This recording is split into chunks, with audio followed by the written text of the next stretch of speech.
All right, welcome back to GEARHAULICS, everybody, where gear may be an addiction, but not necessarily one you need an intervention for. I am joined again by my two co-hosts of the most. We've got Jared, aka Snackbox from Outside Comfort Zone, and Jason Huckabee, aka Huck from Huck Outdoors. How we feeling tonight, fellas? Doing well. Doing Awesome. great. Might I say, too, we just did a live stream not too long ago. Definitely check that one out. But this is the way it should be right here with the Three Musketeers. That's all I'm going to say to start off this one tonight. All right. The topic for tonight is going to be all about food storage and pretty much everything that it entails. So let's just jump right into the topics that I have for you guys tonight. First of which is the different types. I brought a couple different props. I know everybody here has brought props as well. And there are, correct me if I'm wrong, I think there's at least two, maybe three different types. I can think of three primary types, but the first of which here, and this is shout out to Hilltop Packs. The large food bag, basically just hanging your food bag up over a tree. Yeah, everybody's got theirs. Everybody's got personalized logos except for me because Ben hates me. But that's the simplest and easy way to go with, right?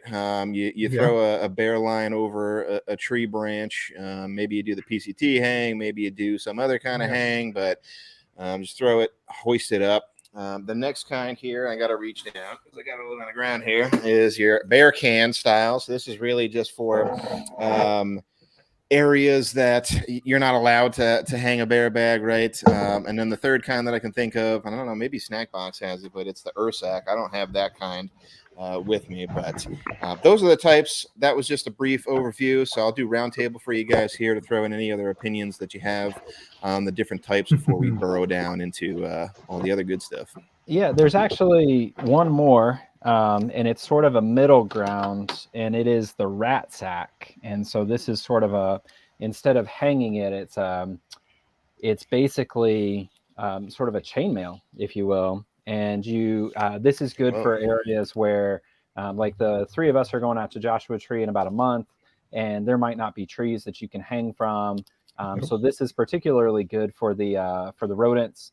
So that's sort of a middle ground space for your storage there. And then also, just as a note, there are also sort of additions.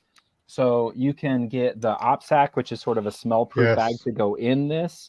It fits. You can this is what my wife uses. These are sort of trash bags that are meant for adult diapers, but they're smell-proof for obvious reasons. And then she hikes with her dogs a lot, or her dog a lot. So she orders off of Amazon these Mylar bags to put her food in because these are also smell-proof. So these are helpful for, these would go in other bags, of course, but these are good for minimizing your interaction with wild animals, which is, of course, the main point of what we're dealing with here. Yes. Yeah, and like with the OpSack, it's perfect to pair with the Ursac. Yep. Because you put it in here, it's smell proof, and then this goes right inside. Yep. Yeah, and they're designed to fit specifically. They're designed to fit the Ursac, and the Ursac, of course, is sort of it's like a Kevlar type material. Yes. And the idea is you put your food in it, and then you tie it off on a tree, and that way, when a bear comes in, in theory, the bear can't get it off. But it's just meant to buy you time. It's not meant to protect it in a way a bear canister is. It's meant to buy you time to go scare the bear away. And that's the ideal situation. Because if a bear is chewing on your bag, it's crushing the food anyway. Right. Yeah. Right. Yeah, those are all great tips. I mean, Jared's got the medieval looking chainmail there. I've never even seen that one before. Yeah. That's pretty crazy. That's about, how many years old? Few hundred years back for that one. I have those seen are all great options to. Well, one other thing for the Ursacs, I believe REI sells it, but it's actually like aluminum like that wraps around like almost in a circle, sort of, just to help protect it from like a bear pushing on it. Yeah, it's like a thin sheet of like super tinfoil, somewhere between a sheet of aluminum and tinfoil, but it's sort of it's kind of curved, right? Or it's a cylinder, so you slide it in, and that way, if a bear does come in, the idea is that it would minimize the bear's ability to sort of smash your food internally. Yeah, it's really cool. Those are all great options to mask the overall scent that's in there as well too. Being able to combo those two up is really awesome. That you can definitely throw in Yeah. later on for the pro tips in there too. All right, let's move on over to the second point that I got here, which is the importance of food storage. So in the backpacking space, we're always thinking about ways to make things a little bit more conscious for not only the environment but for the animals that are in that space too. So Yes. obviously it's very important to make sure that bears do not get used to the scent. If there are other animals too, it's not just exclusive to bears. I think there are other animals that can kind of get into things as well, rodents Yes. and field mice and stuff like that. But what do you guys think on the overall importance and the impact of being able to store your food properly? Well, one thing, like the saying goes, a fed bear is a dead bear. And up in the Sierras, you're going to see it a lot where if there's a bear that's being breaking into camp, something like that, and getting into food, they're going to put that bear down. And personally, I don't want to see bears be put down in the wild. I'd like to see them out there. So a fed bear is a dead bear. Yeah, they have in the Sierra, they actually have a couple of things that are pertinent here. They have that sort of 3 interaction rule for the bears. It's if the bear is caught interacting with human food 3 Mhm. times, then it will be put down. If it Yeah. touches a Okay. human once, it'll be put down. But this all can be avoided by proper food storage. And you certainly see more bears in areas where humans are more likely to be sort of not storing food. And interestingly enough, kind of apropos of this whole thing, when they capture bears to move a problem bear, they actually drop them off in Hetch Hetchy in Yosemite, which is an important place because the only way you can stay in Hetch Hetchy is if you are a backpacker starting or finishing a trip. So they are counting on backpackers to know proper food storage to keep those bears alive, because those are the ones that are already sort of familiar with this. But the big thing here, the other piece of it is, it's not just bears, it's raccoons, it's mice, it's protecting your food, hantavirus, it's all of these things. Protecting your food is protecting you. And ultimately, you don't want to be somewhere like behind me here is 17 miles from a road. Well, if something eats your food, you're going to have a long day out to the road because you're out of luck. Even if it's just a raccoon making off with your food or a rat eating some of it, you're not going to want to eat the rest of it if you have rat poop in your food bag, right? Yeah. Yeah, totally. All right, great points to kick it off. Let's get into the materials a little bit. I don't really know anything about it. I probably should have done a little bit more research. Obviously, like the food bags here from Hilltop Packs or whatever, just a Dyneema, or you can get like an eco pack, different types of materials that are in different things like tents and backpacks and whatnot too. But as far as like the other stuff goes, like I don't know, like some of them might be metal. I don't know if this is an earth conscious type of plastic or recyclable type of plastic for the bear vaults.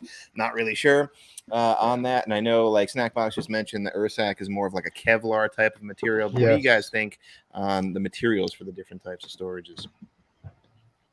Well, there's like the bear canisters. You're getting like the polycarbonate ones. There's some made out of carbon fiber.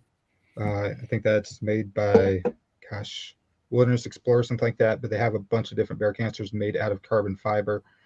And then, like you said, the Kevlar for the Ursacs. Yeah, they have a company called Barricade, Yeah, spelled with a Barricade. K, and they make really That's what I'm thinking expensive. of.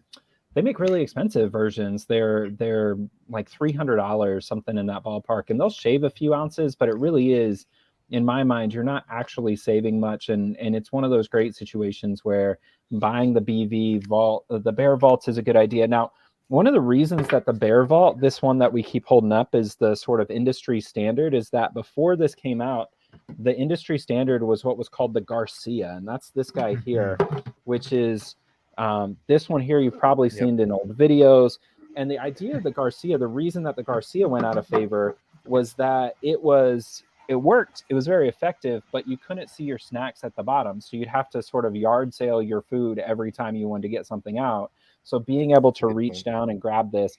The other thing that I probably should have mentioned earlier with the importance, sorry to throw it back, but it's also important to think like an animal, meaning that it's not just food, it's anything that smells like food. So your mint toothpaste, your deodorants, I have caramel deodorant, so that's got to go in there.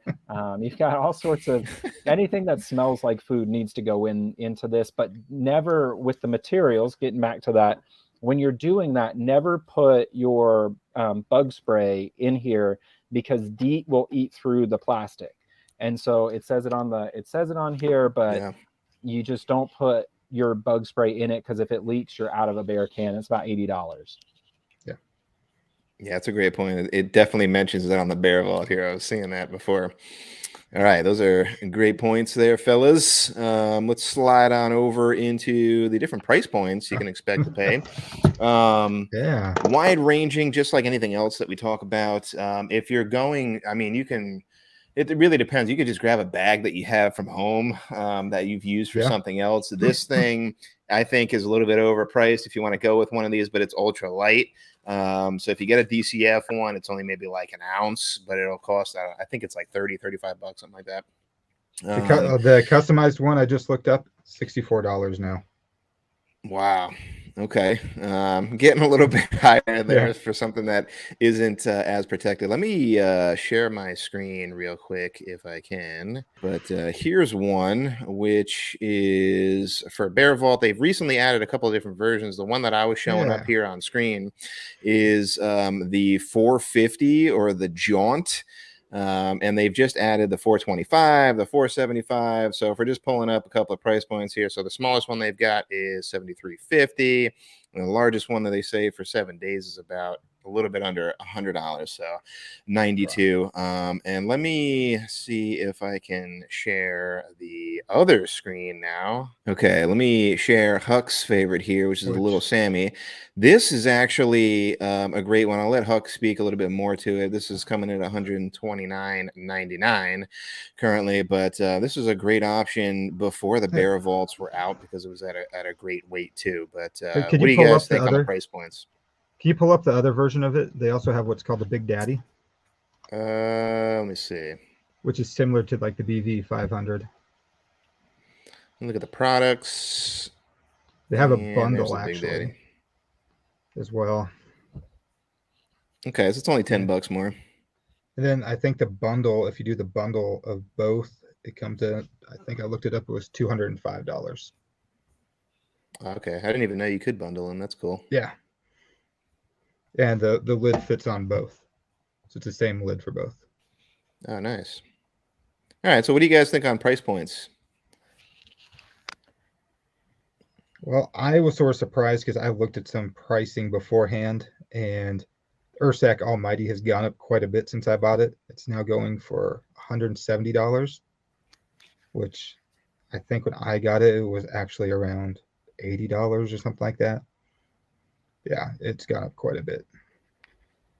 Yeah, these are good examples, especially with the Bear Vault, which is, I mean, I don't want to sort of spoil anything, but that's going to be the thing that most of us, I believe, will recommend is if you're only going to get one, the Bear Vault makes the most sense because it's the one that's sort of universally welcome everywhere, even the little Sammy, right? Something that you can use in the Sierra, but not the Ursac. But these are all great products to wait to buy until the 20% coupon from REI comes out, or if you're going to buy it, go to a Moose Jaw or Backcountry where when you sign up for their email list, you can get 20% off one item. And always do that because these prices are going to stay the same whenever, and you're going to need one. So whatever you decide, go get one that is inexpensive, but I would not recommend getting the $300 barricade, specifically because I would weigh how much you're going to save and whether or not you could shave weight somewhere else, and instead use that for a plane ticket. It's always the measure I use is, would you use that for a plane ticket? And if the answer is yes, and you're only going to have to carry a couple more ounces, I would do that. So $300 is too much. $180 for the Ursac, that's bananas. And we'll talk a little more about that soon because I don't think Ursac will be sponsoring me by the end of this. I don't know anybody who's sponsored by them. So yeah. All right. All great stuff. Let's move on over to the next one that I have, which is other types of uses for And I guess this is primarily, I mean, if you guys have another use for like a bear bag, let me know. I don't know. It can't be storage in your tent because it's going to be hanging up at night, right? So, Yeah. But particularly for, and the only one I'm going to throw in here is for the bear can. You can use it as a seat. They tell you to flip it over, make sure that it's screwed down all the way, flip it over. And then if you bring, a frameless pack, or if you're using a back panel, some sort of foam pad, you can throw that on top. Obviously, it's not going to be super comfortable, but it's going to get your butt off the ground. That's the only one I have. I'll shoot it over to you guys because I'm sure there's more. Well, one thing we've used it for, the bear cancers, and I bet Jared has too, is using it to wash your clothes in. There's many times on the Sierras, the long trips, where you're out there for 7-8 days, and you can put your clothes in here, put the lid on, shake it up, get everything good and go. That's solid. Yeah, so that, and you know what? Do you have that clip? Can you play that clip? Don's gonna kill me. Oh man. I decided. All right. I decided. What kind of clip you got, Huck? So another use, and I'll send it to you here.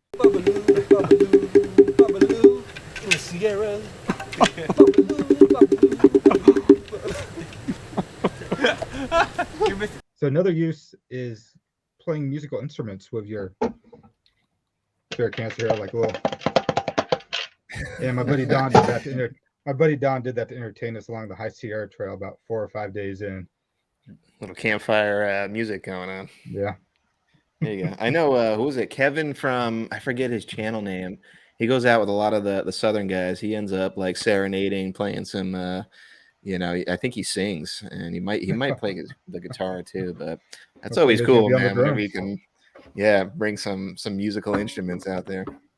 Yeah, one of the things you could also do, this is sort of a more limited application, but you can see here, I've mailed this before.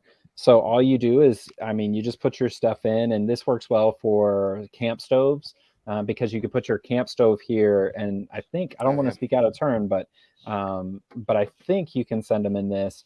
But all the same, at the end of a long trip, so you don't have to take a bear can on a flight, you can ship it home.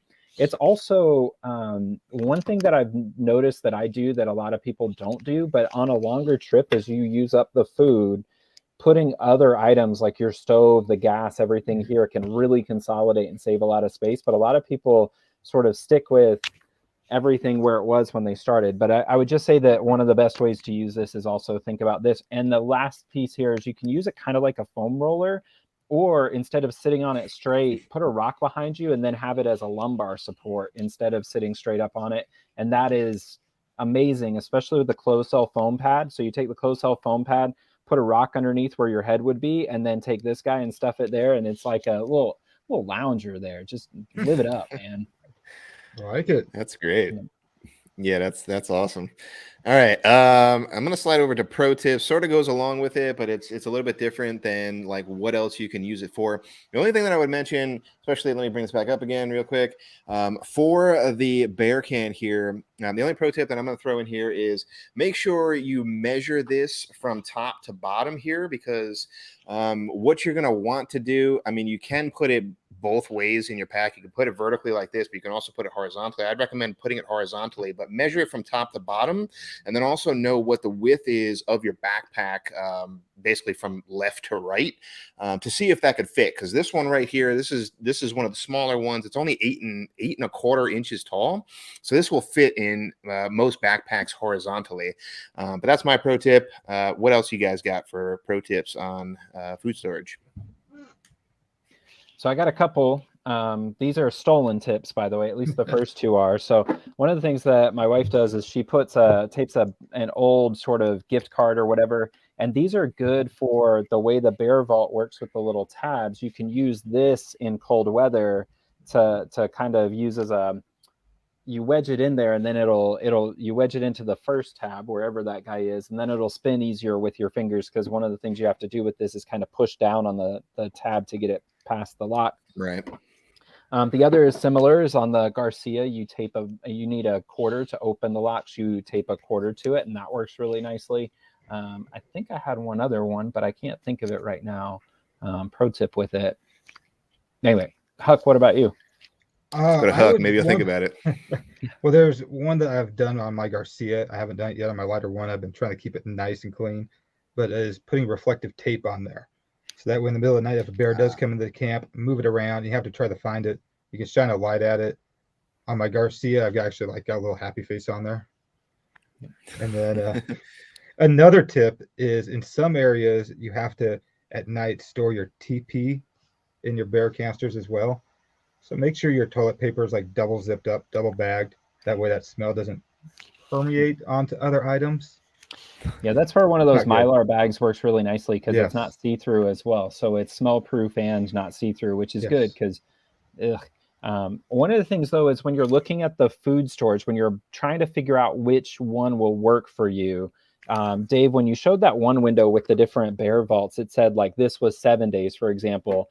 Well, what that means Right. is actually you can do an 8-day hike with it because the first day you're going to eat that food. It doesn't have to go in here. So remember that the number that you're counting is +1, but also in my experience, this will hold 6 days of food pretty snug. So do a test run and make sure that that works.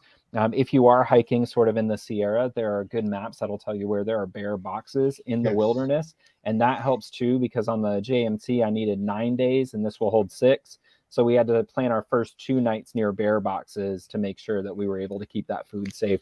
But there are a lot of ways to sort of expand your time with these items. But last thing is know what the requirements are for wherever you are, because you don't want to be caught in a situation where you're going into the Sierra and you only have an Ursac and that's not legal there.